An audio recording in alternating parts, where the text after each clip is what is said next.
fire, fire, fire, fire. Joeseppi.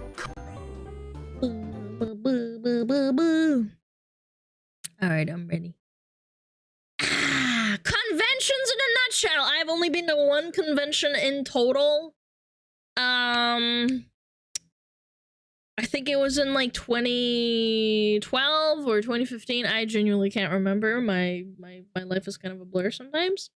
Yeah, I've been to one. It sucked ass. It was at a Hilton hotel.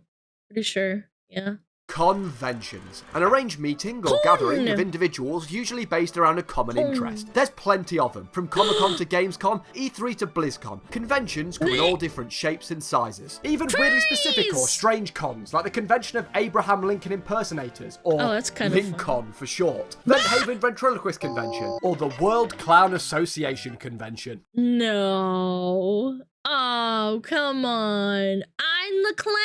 Now, I have found myself at a handful of conventions or events through my years of being a degenerate gamer, and they always seem to follow a similar template. So after you've purchased your tickets and made your way to the venue, it's time to enter. The ticket is a ripoff. It's like $20, and then you have to spend another... Like, that's $20 if it's a small convention. I can even imagine how much it costs to go to like a TwitchCon or whatever. Or like a E3 back in the day. And right away, you're met with a staple of any convention. The snake queue. We've all experienced one at some point in our lives. Reminiscent of any airport, it's the classic back and forth queue design. Very space efficient. But you dare even step an inch out of line, and it's the death penalty. I haven't seen anything so strictly regulated in all of my life. In fact, I remember I turned up slightly late to a convention once, to the point where everybody had already gone in, and the line was empty. Not a soul was there. Now, I assumed I'd be fine to lift the little... Oh my gosh, I did that at my Green Day concert that I went to with my brother. We were late, and we tried to skip the freaking the red, what is it called? The velvet rope. Because there was no one there, and we were late, and they said, no, sorry, you have to walk through the, you know, the snake, the actual line. And I was like, bro, like, no one's there. Can we just, like, go through? And they're like, no, you have to go. No, you have to go through the entire line. Sorry. Rope up and slide right in at the front. Boy, was I wrong. I was made to solo walk the entire pilgrimage of the queue. Just some tiny old lady sat in a little booth watching my journey from halfway across the building. Maybe they're enforced with some sort of force field. Who knows? Anyway, once you finally make it to the front of the queue-length equivalent of War and Peace, you're usually given either a lanyard... I like how his character is the forehead. It's kind of cute. ...around one's neck, or a wristband, usually varying colours based on the quality of ticket you've bought and the amount of money you've spent. So you can be judged by everyone at the event. They're nearly always put on far too tight, to the point where it cuts off blood flow, and we all know that one guy that has an arm full of wristbands from every single event he's attended for the past 12 years. Oh, I knew a girl that said she didn't take off her wristband for like, I think it was like 5 weeks. She said she showered with it on, and I was like, why? She's like, I don't know.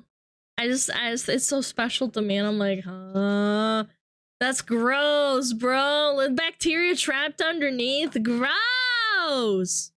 Although, they are near impossible to remove, so this might not be by choice. Sometimes you're even given a goodie bag too, but don't get too excited because they usually contain a t-shirt that is 6 sizes too small and an enamel pin you'll never wear, shove in a drawer, and forget about for the rest of eternity. So once you make it through border control, you're in the event. Now, of course, this varies depending on what convention you're at, but there's usually stores, stands, stalls of different varieties, and they all rip you off for expensive merchandise that you can buy for half the price if you ordered it online. Shit tons of people. Now, I couldn't mention conventions and not mention cosplay. Now, cosplay is a huge part of a lot of events. People dressing up as their favourite characters from movies, TV shows, and anime. Some events even host cosplay contests. Now, I don't personally partake in the act of cosplaying, but it's always fun seeing the effort and design that's gone into it all. And it's always surreal seeing a bloke dressed as Thor in line to play the next FIFA game. I mean, the convention is the only place you can go into the bathroom. Yeah, because most people they get dressed up for the whole day. They don't change out.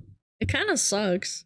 Does he get hot in it? Room and have a piss stood next to Goku and Reaper from Overwatch. In fact, cosplays are so well considered. I recently went to an event that featured a weapons checkpoint, and I thought, okay, fair enough, I am in England, more specifically London. England. Fair enough. I'm in England. They have to check me for weapons. You got a knife on you, mate. You got a license.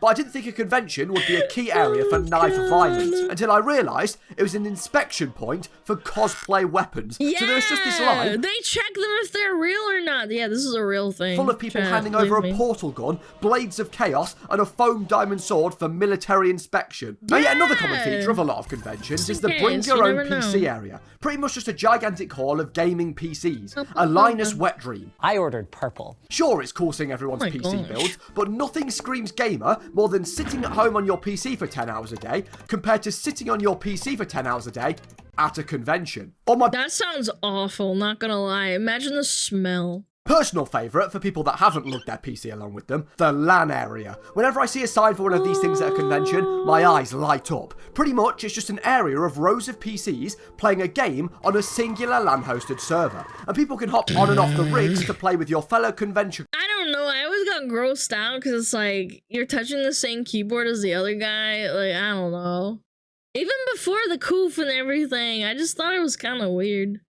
When I went to LANs or what is it called, internet cafes, I always like clean the keyboard, like at least with like an antibacterial wipe or something, just a little bit.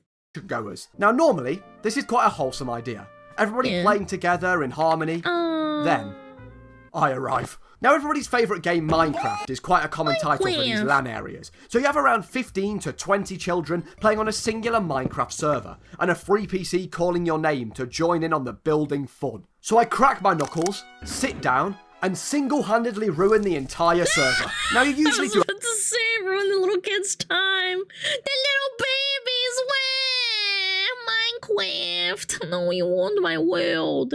Have moderators of these LAN areas. Two guys sat down watching across all the monitors to make sure that nobody is up to no good. But as you can imagine, watching 25 kids playing Minecraft for 8 hours a day can get a little tedious. Oh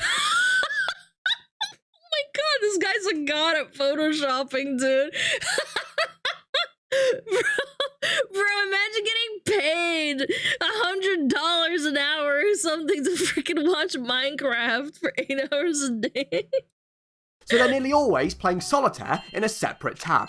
And that is when you strike, causing as much damage as possible. And with every player's name tag being something along the lines of LAN_PC12, it's priceless seeing the owner of the house you just blew up stand up from his chair, look around to try and see the culprit. But of course, it's already too late. So to take a break from your trolling escapades, it's always fun to wander around and see the various stands. From unreleased games to overpriced clothing stores, to those keyboard and mouse stands where the staff look at you and you kind of just stand there and click a few buttons and go, yeah, that feels good to me. Like you're... That's how I feel about going to freaking GameStop, yeah.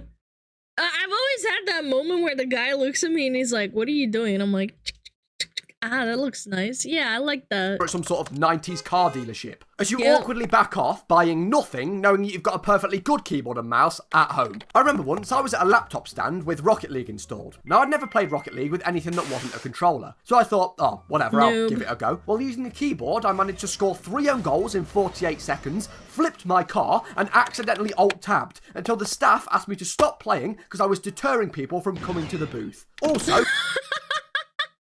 quick convention survival tip. If you're hungry or thirsty, whatever you do, do not buy food and drink in the event because you will be charged about £45 for 3 chips. Now, it's such a ripoff. I remember getting a bottle of water at the convention that I was at the Hilton Hotel.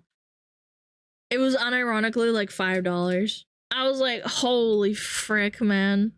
You are out of your freaking mind. I guess I'll die. Now, with conventions being home to a lot of newer titles or unreleased games, there usually is an over 18s area for games that are, well, rated Peggy 18. Son of a...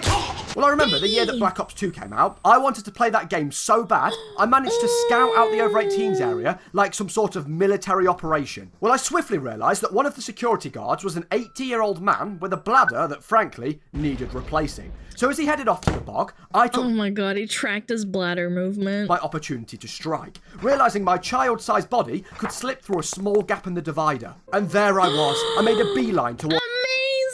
Amazing! I usually ate at the local restaurants around instead. That's the problem though, because the convention that I tried to go to, you can't leave once you go in, otherwise you have to pay for another ticket.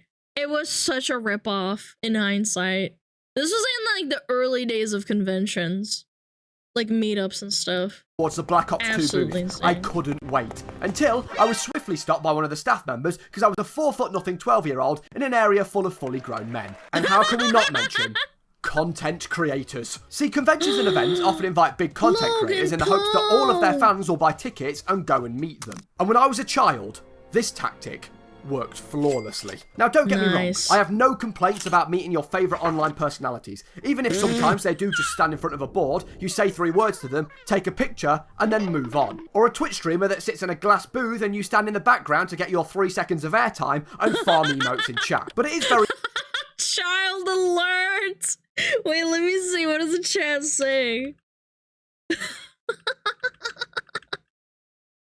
Literal forehead sniper for a old sniper who lit the cannon. Child alert. That's cute, man. But it is very fun meeting someone you're a fan of in person.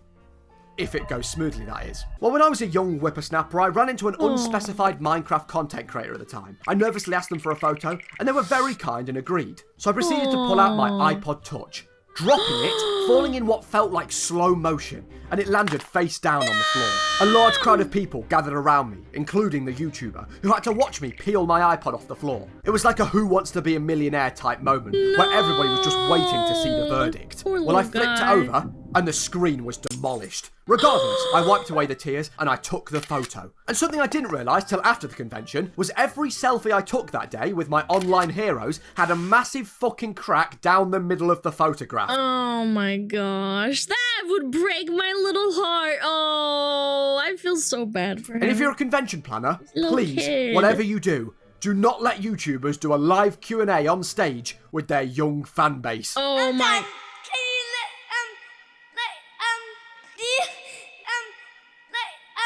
So overall, Guys, we've seen the Minecraft con. Dude, it's so bad. I watched it like probably like a year ago. I know some of the OGs will remember this, but we watched the kick it with the dedicated wham. Do you know how my dedicated wham you need to play Minecraft on your dedicated server? Like, oh my god, it's actually real. conventions can be a great place to meet people with similar interests to you, play unreleased games, or meet your favourite content creators. They can be a great day out. Just pray to God that you don't turn up to a convention that is a poorly organised flop. Now, whilst we're on the topic of conventions, I myself will actually be at TwitchCon EU in Amsterdam from the 16th of July to the 17th of July.